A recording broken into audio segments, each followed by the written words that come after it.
4 barrels fire simultaneously, and in 1 second more than 50 shells fly into the sky. The noise is such that the ground underfoot vibrates even hundreds of meters from the vehicle. A low-flying attack aircraft that a second ago seemed invulnerable breaks apart in the air, not even having time to begin an evasive maneuver. This is how the Shilka works, a self-propelled anti-aircraft gun created in the Soviet Union specifically so that no enemy aircraft would feel safe at low altitude.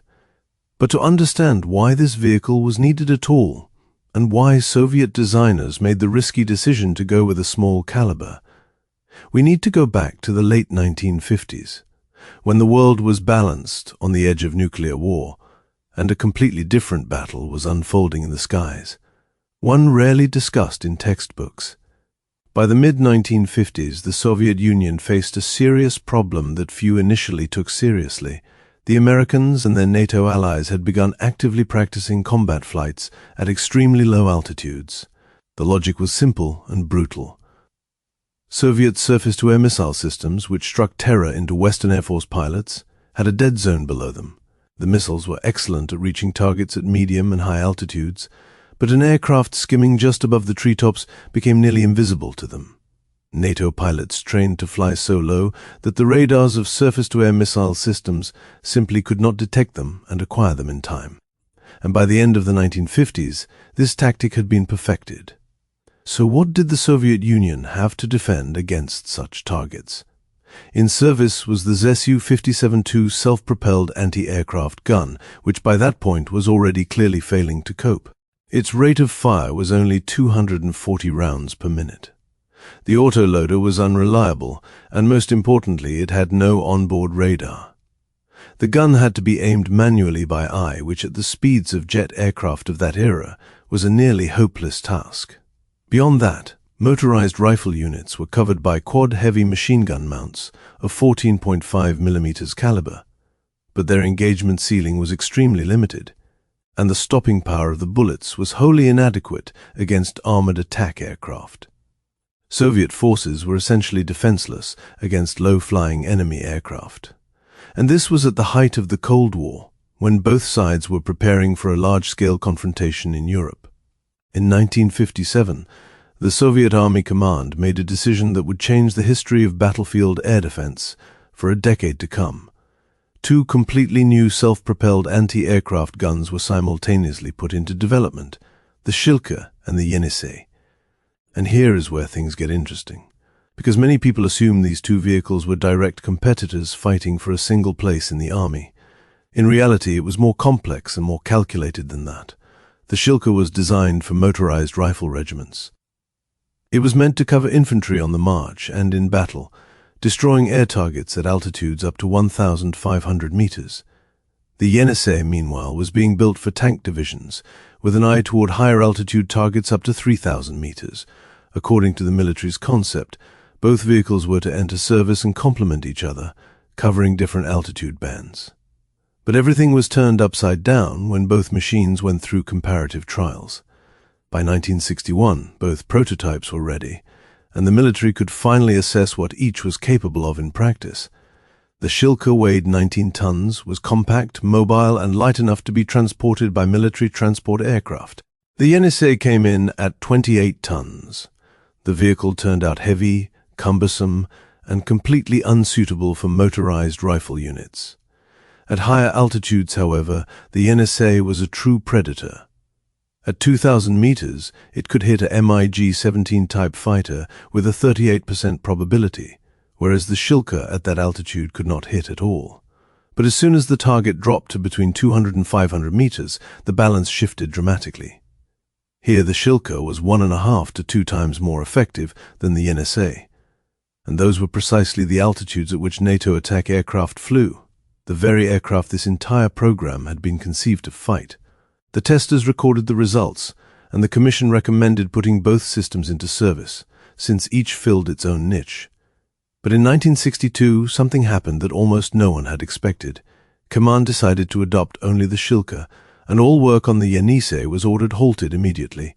Why was exactly this decision made? What undercurrents lay behind this choice, and what did it mean for the Soviet armed forces? We will discuss that next. The decision on the Yenisei's fate was made not on the proving ground but in offices where the interests of generals, designers, and the defense budget collided. On one hand, the Yenisei hit higher and farther. Its 37mm shells could penetrate armor that the Shilka's 23mm cannon could only dream of. On the other hand, the Soviet Union in the early 1960s was actively developing surface-to-air missile systems that confidently covered medium and high altitudes. It turned out that the Yenisei, with its 3,000-meter ceiling, was encroaching on the responsibility zone of the missile troops. But the gap at ultra-low altitudes, where missiles were powerless, could be closed by only one contender, the Shilka. That logic tipped the scales. Why spend enormous resources producing two vehicles when missiles already handle high-altitude targets? For hunting right above the ground, what was needed was a light, fast, and enormously high rate of fire system capable of literally saturating the sky with metal in a matter of seconds. But the Shilka's designers had little cause for celebration, because their vehicle in the form it had undergone trials was not fit for serial production. Military representatives and defense industry officials understood perfectly well that the 23mm armor cannon was a compromise, and a painful one. The armor-piercing capability of its shells left much to be desired. The maximum penetration of the armor-piercing incendiary tracer round was only 46mm, and according to some data, just 15mm at a distance of 700 meters. That was barely enough against lightly armored vehicles, and wholly insufficient against anything serious on the ground. And a self-propelled anti-aircraft gun in combat does not always shoot at the sky. There are situations where it must fight off ground threats, and in those moments every millimeter of caliber counts. So in that same year of 1962, almost immediately after the Shilka was adopted, work began on fitting it with 30mm automatic cannons. Designers proposed several options, worked out the layout, and carried out preliminary assessments. The idea looked attractive. A 30mm shell carried noticeably more explosive filler, had better armor penetration, and could inflict far more serious damage on air targets, even with a single hit. But none of the proposed variants passed. The 30mm autocannons proved too heavy and bulky for the Shilka's turret. Installing them would have required a complete redesign of the structure, which effectively meant building a new vehicle from scratch. Time was pressing. The troops needed air defense cover right now, not in 5 years. And Command made a hard decision: keep the 23mm caliber and bring what already existed up to standard. The Tula machine building plant was supposed to begin serial production of the armor cannons for the Shilka in early 1963. But when production workers got down to work, it became clear that both the cannon and the vehicle itself were so unfinished that sending them to the troops would be irresponsible. The most serious defect was the spent case ejection system. Casings would accumulate in the ejectors and jam the autoloader solid. Picture the situation in combat. An enemy aircraft is making a strafing run on a column, the gunner pulls the trigger, the cannons come alive and begin hammering at the target. But after a few seconds one of the autoloaders jams, then a second one, and the vehicle that should be spitting out 3,400 rounds per minute falls silent at the most critical moment. That was precisely the picture revealed during factory tests. Beyond the ejectors, faults were found in the barrel cooling system, in the elevation mechanism, and in a number of other components, each of which required redesign. Engineers sat down over their drawings, factory workshops went into overtime, and the problems were solved one by one. The ejectors were redesigned, the cooling system was revised, the elevation mechanism was brought into order. All of this consumed nearly a full year, and only in 1964 did the Shilka finally go into serial production. The first vehicles began arriving in the troops, and the military could assess what they now had in their hands. What they had was a genuine anti-aircraft workhorse that, for all its compromises and shortcomings, did one thing better than anything else on the planet. It turned low-altitude airspace into a zone of guaranteed destruction. Toward the end of the 1960s, production rates reached around 300 vehicles per year, and Shilkas flowed into motorized rifle regiments across the entire Soviet Union. Meanwhile, on the other side of the ocean, events were unfolding that added a decidedly detective story flavor to this tale. The Americans, according to various sources, were closely following the Shilka's development, and upon realizing the threat it posed to their tactical aviation, began accelerating programs to create heavily armored attack aircraft capable of surviving hits from small-caliber anti-aircraft shells. The Soviet side, in turn, upon learning of American plans to build low-flying armored attack aircraft, again began to wonder whether the 23mm caliber might prove insufficient. A closed loop had formed in which each side spurred the other toward new developments, and the Shilka found itself right at the center of this arms race. But while general staffs were calculating scenarios for future war, Soviet designers continued to refine their vehicle. What exactly they changed in the Shilka, and how this system is constructed on the inside, we will discuss next. The Shilka was placed on the GM 575 tracked chassis, which gave the vehicle the mobility needed to keep pace with motorized rifle columns on the march. In the rear of the hull, a 6-cylinder diesel engine developing 280 horsepower was installed, which propelled the 19-ton vehicle to 50 km per hour on paved roads. The hull was welded from ballistic protection steel and divided into 3 compartments. At the front was the driver's station, where the driver sat, the only crew member located in the hull rather than the turret. Before him were instruments for day and night observation, along with tank navigation equipment that allowed the vehicle's position to be determined while moving through unfamiliar terrain where orientation by the surrounding landscape was impossible. In the nose of the hull, in a separate compartment, sat a front fuel tank made of aluminum alloy holding 405 liters, while a second tank of 110 liters was positioned at the rear. This supply was sufficient for roughly 400 kilometers of travel depending on terrain. In the middle of the hull was the fighting compartment with the turret, and it was here that the heart of the Shilka resided, the quadruple 23 mm automatic anti-aircraft cannon. The 4 barrels were capable of firing 850 rounds per minute each, giving a combined rate of fire of 3,400 rounds per minute. The autoloader operated on the gas-operated principle, tapping powder gases through a side port in the barrel wall, and ammunition was belt-fed from 2 ammunition boxes of 1,000 rounds each. The total ammunition load was 2,000 rounds. At maximum rate of fire, this lasted roughly 35 seconds of continuous fire. That sounds modest, but in anti-aircraft combat 35 seconds is an eternity, because a low-flying aircraft passes through the engagement zone in a matter of instants. Long bursts were simply not needed. The crew fired in short and medium bursts, expending ammunition economically and deliberately. Initial muzzle velocity of the projectile was 950 meters per second, and the service life of each barrel was rated at 3,500 rounds. The turret rotated a full 360 degrees in azimuth, while in elevation the barrels could be depressed to -4 degrees and elevated to +85 degrees, allowing targets to be engaged almost directly overhead.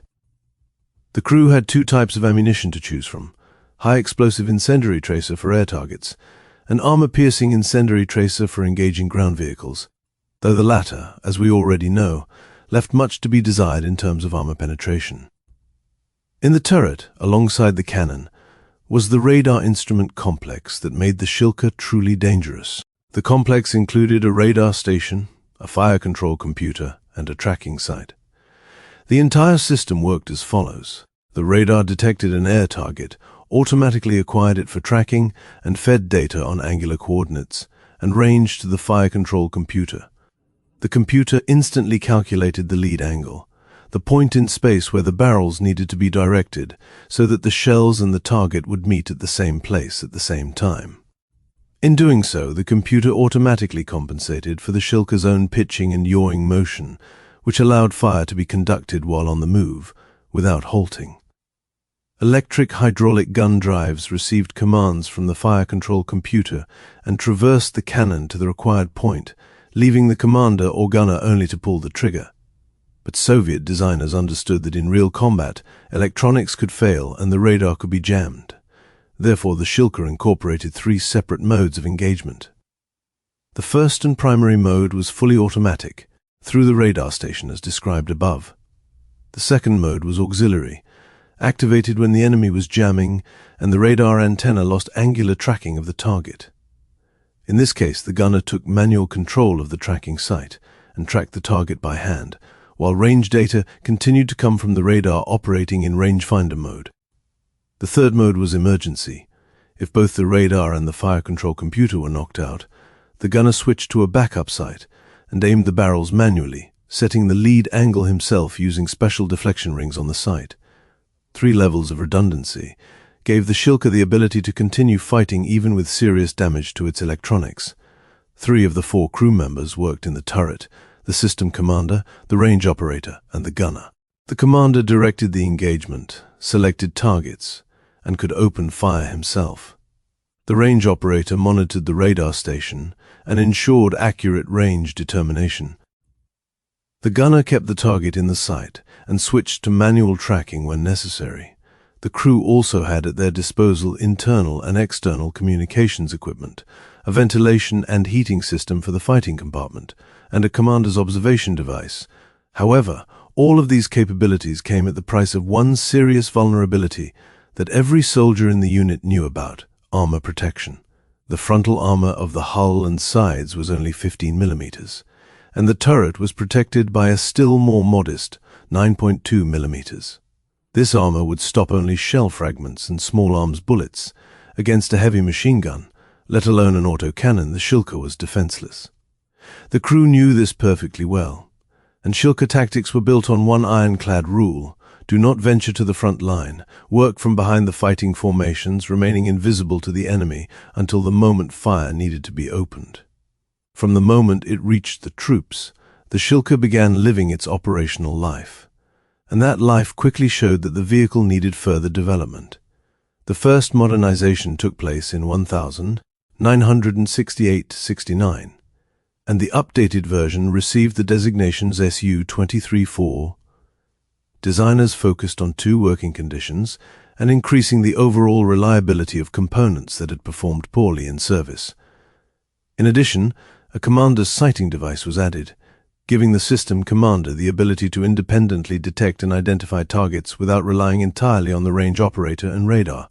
Seemingly a small change, but in practice it noticeably shortened the crew's reaction time, because in anti-aircraft combat every extra second spent acquiring a target can cost the entire crew their lives. However, the Shilka's main affliction remained unsolved: accuracy. The baseline vehicle demonstrated a probability of hitting air targets of between 5 and 25%. That spread was too wide for an anti-aircraft system responsible for covering entire regiments. At low altitudes, where fractions of a second decide everything, missing on the first burst often meant there would be no second attempt. The aircraft had already flashed past and disappeared over the horizon. The next modification, given the index SU-23-4V1 and developed in 1970-71, was aimed precisely at this problem. Engineers substantially reworked the fire control computer responsible for calculating the lead angle. They improved the characteristics of the radar station and at the same time increased the service life of the gas turbine generator from 450 to 600 hours in the guidance system, and its failure in field conditions transformed the Shilka from a high-technology anti-aircraft complex into an ordinary carriage with 4 barrels. The next version, this modification introduced an important technical solution directly affecting barrel longevity. The autoloaders received a flexible hose in place of the welded coolant tube, which looked trivial at first glance. But as a result, the service life of each barrel increased from 3,500 to 4,500 rounds. For a vehicle that expends ammunition at a frantic rate, an extra 1,000 rounds per barrel represents a meaningful margin of endurance in a protracted engagement. At the same time, the service life of the gas turbine generator was brought to 900 hours, twice the figure of the very first production Shilka. Then came Afghanistan, and war in the mountains turned all previous notions of how a self-propelled anti-aircraft gun should be used on their head. The Mujahideen had no air force, but they were experts at setting ambushes in gorges, firing from mountain slopes, and vanishing before Soviet forces could organize a response. And here it emerged that the Shilka, with its 4 high rate of fire barrels and the ability to elevate them nearly vertically, was an ideal weapon for working against mountain slopes and fortified positions. 4 barrels would scythe through vegetation, demolish stone shelters, and suppress firing positions with a density of fire that no tank and no infantry fighting vehicle could match. Soldiers quickly came to appreciate the Shilka in its new role and gave it a nickname that stuck for the duration of the war. But mountain conditions demanded serious modification of the vehicle. The radar instrument complex, which constituted the Shilka's main value in its anti-aircraft role, proved useless dead weight in Afghanistan. There were no air targets, and the heavy equipment occupied space and consumed weight allowance. Designers decided to remove the radar entirely, and the freed space and weight margin were used to increase the ammunition load from 2,000 to 3,000 rounds. For fire in darkness, the vehicle was fitted with a night vision device, because night attacks on columns and bases were a favorite tactic of the enemy.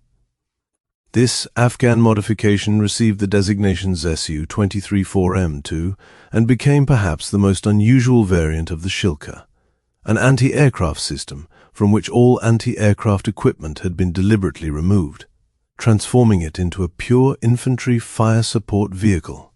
The next and final serial modification received the index Su-23-4M3. It was fitted with IFF, Identification Friend or Foe, equipment, allowing the crew to instantly determine whether an air target was friendly or hostile without spending precious seconds on radio queries.